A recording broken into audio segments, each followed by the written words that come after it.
Welcome to the Bandano Podcast, where we're calling a spade a spade. Great to be here with you guys today. Lying, misleading, being deceitful, not telling the truth, stringing fans along, all of those words apply to the Indiana Fever and how they handled this Caitlin Clark situation this year. Chloe Peterson, somebody who denied the ankle injury, now is playing into the ankle injury, said she's not being held out because of the ankle. Now she is being held out because of the ankle. She hadn't even started 5-on-5 yet. By late October, Caitlin Clark, the most anticipated rookie in basketball history, was still not cleared for full contact practice. This bombshell admission shattered months of carefully constructed narratives, exposing a breathtaking web of deceit woven by the Indiana Fever and their media allies, leaving fans reeling and careers potentially on the brink. The lies, finally, were undeniably revealed. 5-on-5 by the end of October, Stephanie White says. She's building up toward it, starting with 2-on-2 and 3-on-3. Question, just a question. If Caitlin Clark hasn't even started 5-on-5 yet, that's what they like to throw. 5-on-5, physical training so they could get. If she hasn't started 5-on-5 yet, then a few things. One, the injury to her quad or to her groin or to her ankle, much more serious. For months, the official line from the Indiana Fever regarding Caitlin Clark's injury status was a vague, ever-shifting day-to-day or questionable. We were told she was returning soon, then later, then maybe next week. This carefully curated ambiguity served a singular purpose: to string fans along, milking their anticipation and hope for every ticket sale and viewership surge possible. But the recent revelation that Clark had not even progressed to 5-on-5 drills by the end of October fundamentally recontextualizes everything. We thought we knew. If she was truly day-to-day, why was she still in the early stages of rehabilitation months later? This glaring inconsistency confirms what many suspected: the severity of her quad, groin, or ankle injuries was drastically understated from the very beginning. The truth, now undeniable, paints a picture of deliberate misinformation, designed to protect the team's bottom line rather than prioritize their star players' health or the honesty owed to their loyal fan base. The initial official reports were not just inaccurate, they were, in hindsight, a deliberate misdirection. The implications of this are far-reaching, questioning the integrity of the team's medical transparency and their commitment to ethical communication. This pattern of obfuscation began early, setting the stage for a season-long narrative of manipulation, where hope was dangled just out of reach, but never delivered, leaving a trail of broken promises in its wake. And this was just the beginning of a cascading series of revelations that would continue to unravel the entire story piece by piece, exposing the cracks in their carefully constructed facade. That the Indiana Fever knew she wasn't going to be returning, and still decided to string fans along to milk them for all they got, seems more and more plausible day by day as the days turn on. Fair? Fair. Moving on. We're not jumping into anything that's too much, White said. We have the ability right now to take it on a week-by-week basis, doing some 3-on-3, doing some 2-on-2, building into 5-on-5, her being able. The media landscape surrounding Caitlin Clark's injury became a battlefield of conflicting statements, nowhere more evident than with local reporters like Chloe Peterson. Initially, Peterson staunchly denied any significant ankle injury, aligning with the Fever's early downplaying of Clark's physical issues.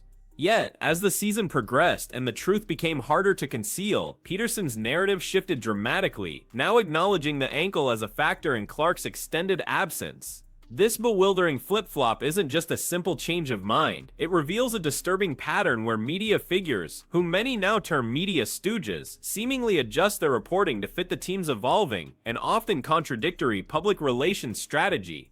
The question isn't just about what was said, but asterisk when asterisk and asterisk why asterisk it was said, and how it served to further confuse and mislead the very fans who relied on these outlets for accurate information. This isn't just about one reporter, it points to a systemic issue where information is carefully controlled and disseminated, not for journalistic integrity, but for organizational advantage. The public's trust in these news sources erodes with each inconsistent report, leaving a vacuum where speculation thrives.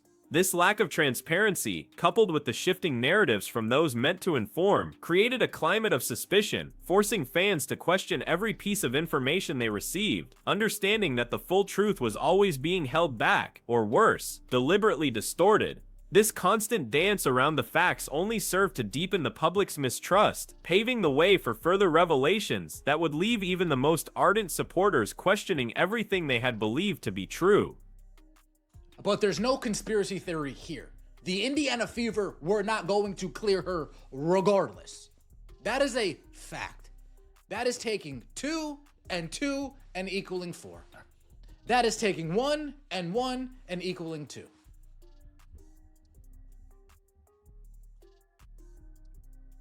This has been a charade all season. Setbacks or regression. Oh, let's get into that, shall we? I would never speak for Caitlyn, but it's frustrating as an athlete to go through injury. When you're not able to do what you love to do, White said Monday. Certainly, having setbacks. The interview with Stephanie White, ostensibly meant to provide clarity, instead delivered the most damning evidence against the Fever's narrative. White's confirmation that Caitlin Clark was on track toward her goal of starting 5-on-5 by the end of October, and was merely building up toward it, starting with 2-on-2 and 3-on-3, was the ultimate mic drop. This statement, presented as positive progress, inadvertently confirmed the depth of the deception. If starting 5-on-5 by the end of October was the asterisk goal asterisk, it meant she was nowhere near it weeks or even months prior when the Fever were peddling day-to-day timelines.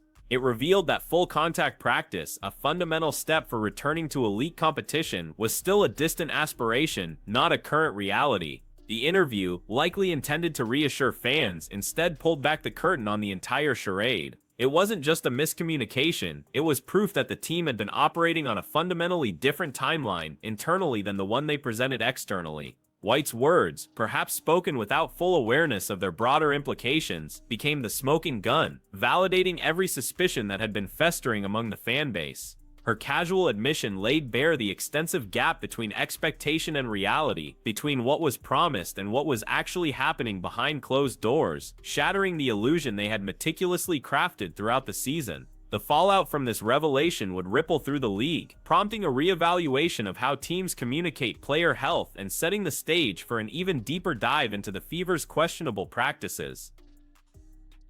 Why did we have a setback? Why did we have regression? Remember, she was out all preseason, but they bring her back to sell tickets in Iowa. Milk that real quick. Give me all that dough. Nice. Then she's done. Doesn't play in the final preseason game. Starts off the season. Plays up until the New York Liberty game. Re-injures the quad. So her quad was keeping her out all offseason. She comes back. The true extent of Caitlin Clark's injuries, particularly to her quad, groin, or ankle, was far more severe than the Indiana Fever ever let on. The very fact that by late October she hadn't even commenced 5-on-5 training protocols underscores this stark reality. Professional athletes, especially those returning from injury, typically progress through a structured rehabilitation process that rapidly moves from individual drills to 2-on-2, then 3-on-3, and finally to full contact 5-on-5. If the latter was still a goal for the asterisk and asterisk of October, it implies that the initial injury was either profoundly debilitating or suffered much earlier and was significantly worse than described. The day-to-day pronouncements earlier in the season were therefore not just optimistic but fundamentally misleading, creating a false sense of hope and urgency around her return. This prolonged absence from full contact activities suggests a deep-seated issue that required extensive and cautious rehabilitation, contrasting sharply with the narrative of minor temporary setbacks. The team's choice to downplay the severity likely stemmed from a desire to maintain competitive interest in ticket sales, rather than a transparent assessment of her condition. This fundamental misrepresentation of her health status is a core element of the ongoing controversy, highlighting a serious breach of trust between the organization and its supporters, forcing everyone to question the accuracy of any future medical updates. The truth about her physical state was intentionally obscured, painting a grim picture of the lengths to which some organizations will go to control the narrative. And then she goes down against the Seattle Storm. Stephanie White. Why did she go down against the Seattle Storm, Steph? A game that we were leading in? A game that we were up with 30 seconds left to go? What was your bright idea, Steph? To put her back in on a game that's already out of hand. Oh, great job. Standing ovation from the crowd. Beautiful, beautiful decision. She goes down again. Now I'm being told this is her groin. Oh, okay. The announcement of Caitlin Clark's season-ending absence, which finally came much later in the year, felt incredibly 2 months too late and directly correlates with the suppressed truth about her injury severity. If, as Stephanie White inadvertently revealed, Clark was still building towards 5-on-5 by October, the team undoubtedly knew much earlier that a full return that season was virtually impossible. Yet they delayed the official season-ending announcement, clinging to the day-to-day charade through August and into September.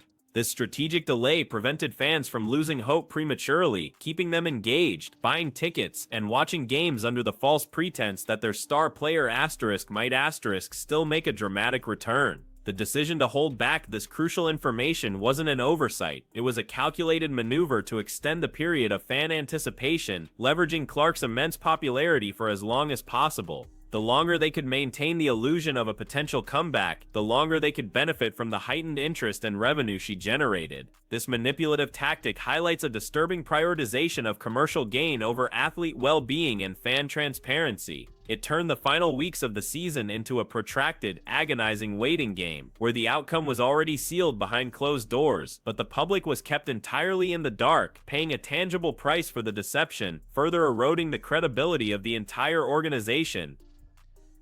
I doubt she's ever recovered from the quad injury. Now she hasn't recovered from the groin injury. Beautiful. But we're going to bring her back prematurely. Holly Rowe, even on the sideline, says they didn't have practice time during this entire period. She was brought back too soon without practice. Holly Rowe said that's what Stephanie White told her. Holly Rowe, you really got to watch it. You got to watch your mouth sometimes, Holly. It won't get you in trouble, but it might jam up your friend. It might. Now she gets rushed back against the Golden State Valkyrie. The accusation that the Indiana Fever deliberately strung fans along to milk them for all they got gains overwhelming plausibility with the new revelations. The team knew Clark wouldn't return, yet allowed a false sense of hope to persist for months. Imagine the fan who bought tickets for late-season games, traveling long distances, paying for hotels and merchandise, all based on the tantalizing possibility of seeing Caitlin Clark play. These fans, many of whom were new to the league, invested their time, money, and emotional energy into a season that the team already knew was a lost cause for their star. The ongoing day-to-day updates, the vague timelines, the subtle hints of progress, all served to maintain this delicate illusion. This wasn't just poor communication, it was an exploitation of fan loyalty and enthusiasm. The sheer volume of new fans drawn in by Clark's arrival made this a particularly egregious act of perceived betrayal. The team capitalized on unprecedented interest without delivering the transparency or honesty expected, turning Clark into a literal magnet for revenue while her true health status remained locked away. The consequences for fan trust are severe, leading to widespread disillusionment and cynicism, as supporters realized their passion was systematically exploited for profit. This deliberate manipulation paints a grim picture of modern sports franchises, highlighting how easily fan engagement can be weaponized against the very people who fuel the sport's existence, making them question every future announcement with a deep sense of skepticism. You take the bullet for us, please? You think you can do that for us? Just put out a statement, please. She hasn't even done 5-on-5 yet. That literally confirms we've been bullshitting you guys. She was never returning, ever, this season. You're telling me 2 months ago? Now we're in October. We're October 20th.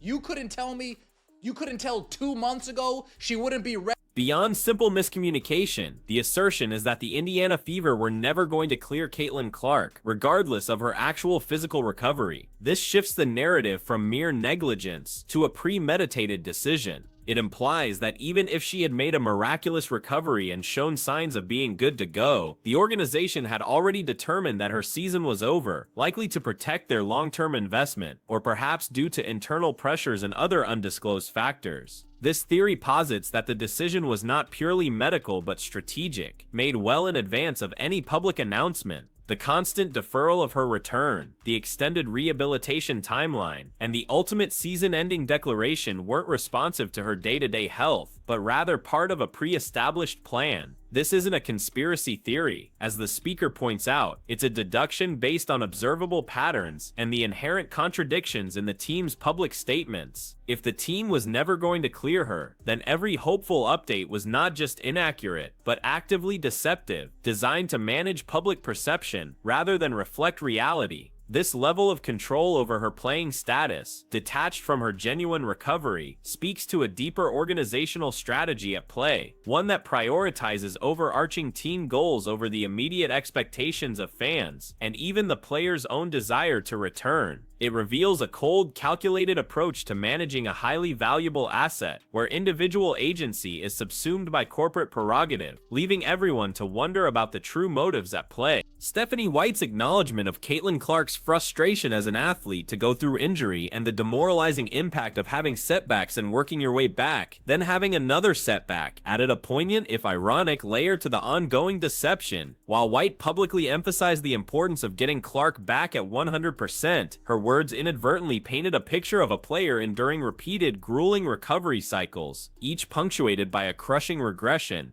This human element, the visible frustration of an athlete unable to do what they love, starkly contrasted with the Fever's public narrative of smooth, albeit gradual, progress.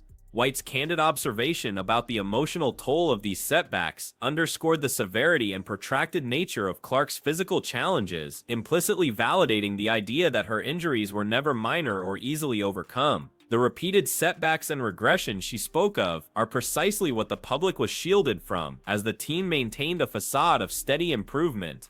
It reveals a deep psychological burden placed on Clark, forced to contend with her physical limitations while the team simultaneously exploited her image and name for financial gain, all under the guise of cautious recovery. This glimpse into Clark's personal struggle offers a rare moment of genuine vulnerability within a narrative otherwise dominated by strategic public relations. It makes one wonder how much of her frustration was due to her physical state, and how much was tied to the constant pressure and mixed messages emanating from her own organization, creating a tumultuous environment for a young star.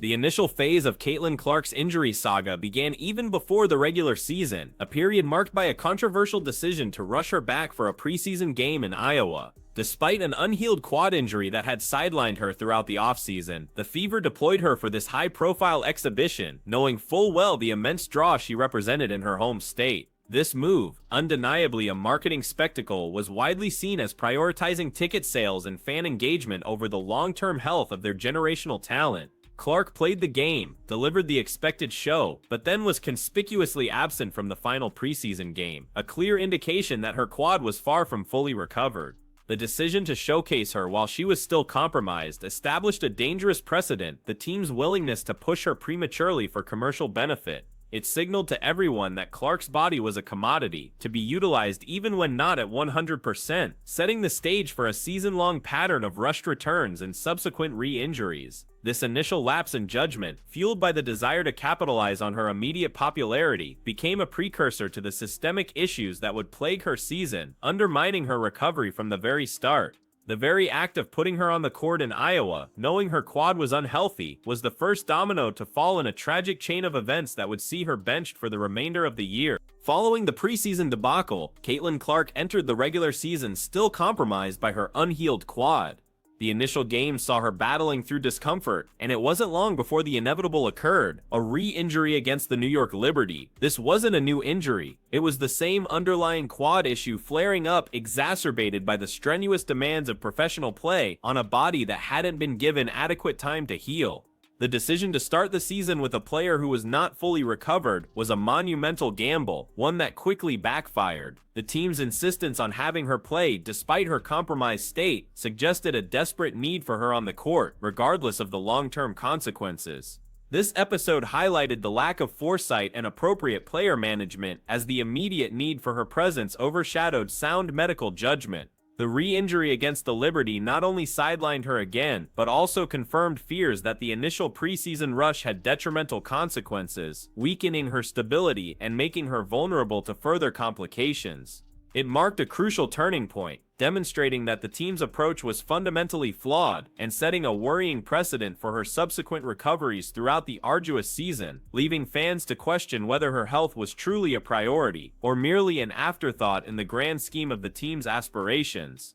The saga continued with another deeply questionable decision by Stephanie White during a game against the Seattle Storm. Despite the Fever leading comfortably with just 30 seconds left on the clock in a game that was already out of hand, White inexplicably put Caitlin Clark back into play. This bizarre substitution, perceived by many as gratuitous and unnecessary, proved disastrous. In those final moments, Clark went down again, this time suffering a new injury to her groin. The decision baffled commentators and fans alike. There was no strategic reason to reinsert her into a meaningless situation, especially a player already battling multiple ailments. It was a high-risk, zero-reward move that immediately resulted in another significant setback, adding a groin injury to her already complicated recovery. This incident sparked outrage and fierce criticism directed at White's coaching judgment, suggesting a profound lack of awareness or care for Clark's physical well-being. It wasn't just a poor coaching decision, it was seen as reckless, directly contributing to the player's worsening health situation and further prolonging her absence. The groan from the stands was almost audible as Clark clutched her side, a collective sigh of despair echoing throughout the arena as fans watched their star once again fall victim to what appeared to be avoidable circumstances, casting a shadow of doubt over the entire coaching staff.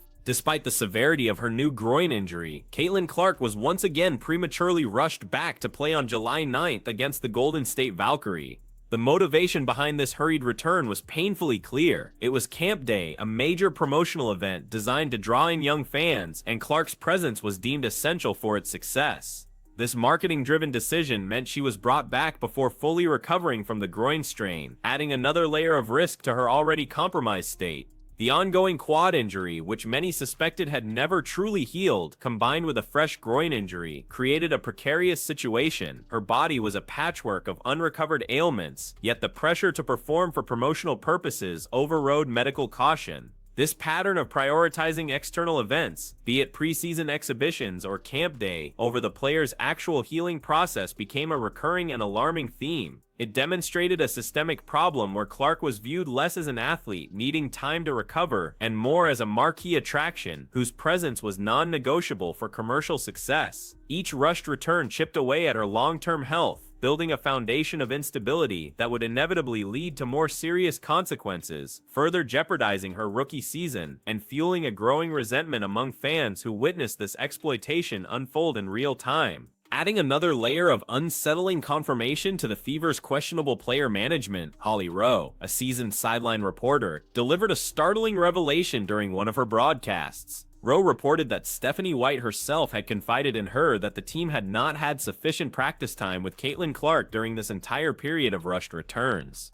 This offhand remark by White, relayed by Rowe, was an unintentional bombshell, validating the suspicions that Clark was being thrown back into games without adequate preparation or conditioning. She was brought back too soon without practice, Rowe stated, directly quoting White. This wasn't speculative, it was a direct admission from the head coach, albeit an indirect one to the public, that Clark's rehabilitation and return to play protocols were being dangerously accelerated. The implications are profound. Playing at an elite professional level requires extensive practice, coordination, and physical conditioning. To bypass these crucial steps, especially for an injured player, is a recipe for disaster. Rowe's report, likely an innocent relay of information, inadvertently exposed the team's recklessness and the pressures driving their decisions. It painted a picture of a player being forced onto the court unprepared, further cementing the narrative that Clark's well-being was secondary to other, undisclosed priorities, and that even the coaching staff acknowledged the underlying problems, albeit quietly and off the record, leaving fans to piece together the truth from fragmented admissions. The relentless cycle of rushed returns culminated in the most severe setback for Caitlin Clark, a re-aggravation of her groin injury against the Connecticut Sun on July 15th. This particular game was fraught with its own drama, as Stephanie White's terrible trash offensive game plan reportedly left Clark with an immense burden. Forced to put the team on her back in the fourth quarter, Clark exerted extraordinary effort under immense pressure. It was during a seemingly routine play, under this excessive strain and stress, that her groin injury was re-engineered, this time more severely. The image of her going to the extension, tears in her eyes, slapping a towel on her face, became the indelible final moment of her season. This wasn't just an injury, it was the direct consequence of repeated premature returns, an unhealed body pushed past its breaking point, and a coaching strategy that demanded superhuman effort from a compromised player. July 15th marked the end of her rookie season, a tragic conclusion to a pattern of mismanagement and exploitation. Her visible anguish underscored the physical and emotional toll exacted by a season of lies and rushed decisions, leaving a lasting impression of the heavy price paid for the team's continuous strategic missteps, and solidifying the narrative of a talented player sacrificed at the altar of commercial expediency, a moment of profound sadness for both Clark and her devoted fan base. As August rolled around and the public clamored for news of Caitlin Clark's return, another layer of deception was peeled back: the sudden belated emergence of an ankle injury. Fans already bewildered by the shifting narratives around her quad and groin were now told that an ankle injury reportedly suffered 2 to 3 weeks ago, but never previously disclosed, was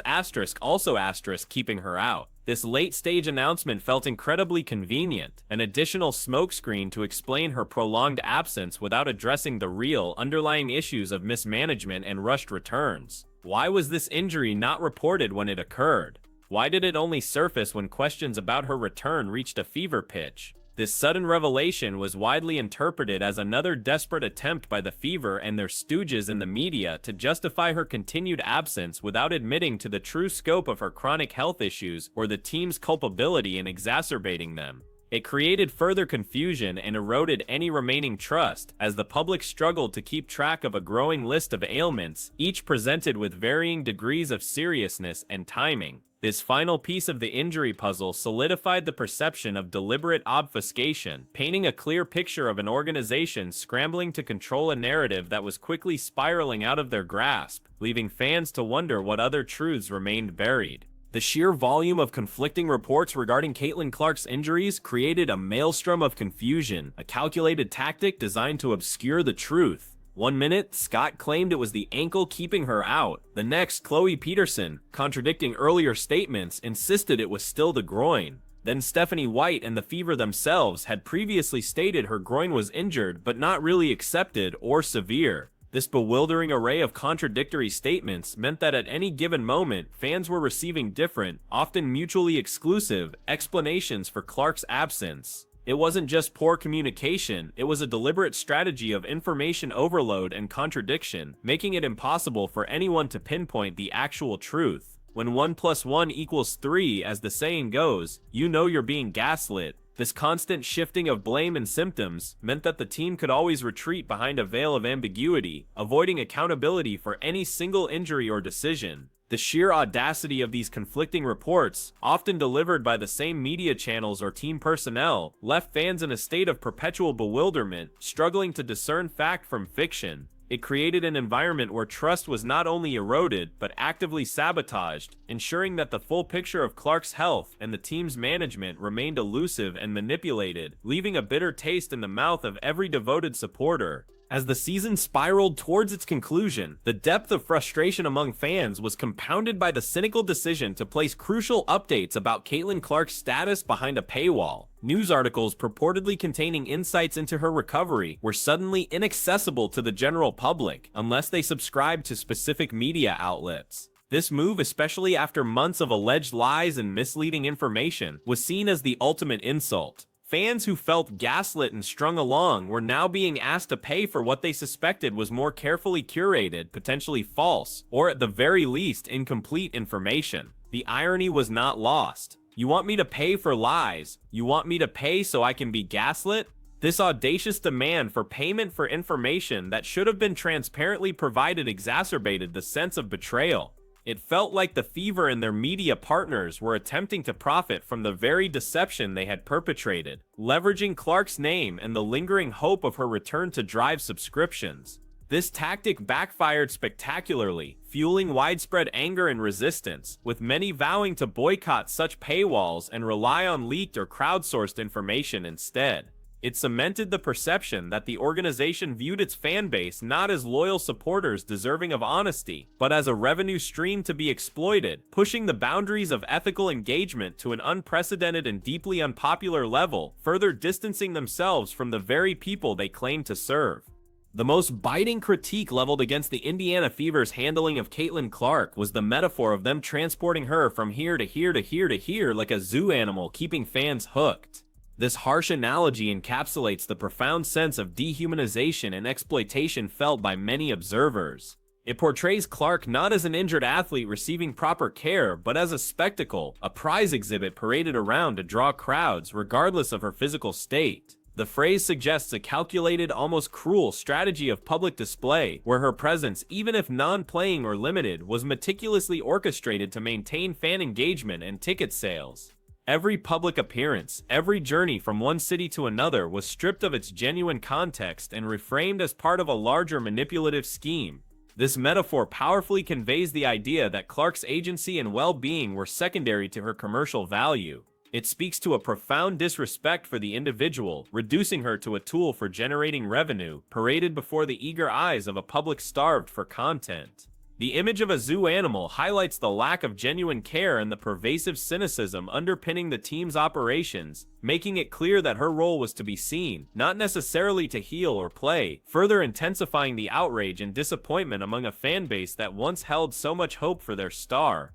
The entire season unfolded as a masterclass in deception, a relentless barrage of lies, misleads, and hidden truths from the Indiana Fever. They rushed Caitlin Clark back repeatedly from the preseason to midseason, despite unhealed injuries, and then lied about the true severity and extent of those setbacks. They exploited her immense popularity, stringing fans along with false promises and vague timelines, all while knowing she was nowhere near a full return. The narrative shifted constantly, with contradictory reports from various sources, leaving fans confused and ultimately betrayed. The evidence, from Stephanie White's unwitting admission about the 5-on-5 timeline to Holly Rowe's accidental reveal of insufficient practice, is overwhelming. This wasn't just poor management, it was a systematic, calculated effort to manipulate public perception and maximize commercial gain at the expense of player health and fan trust. The season wasn't just about basketball, it was a cautionary tale about the perils of unchecked ambition and the dark side of sports marketing, leaving a bitter taste and a trail of broken promises in its wake. This entire saga demands a re-evaluation of how player injuries are reported and how much transparency fans are truly owed, forcing everyone to look critically at the narratives presented by organizations,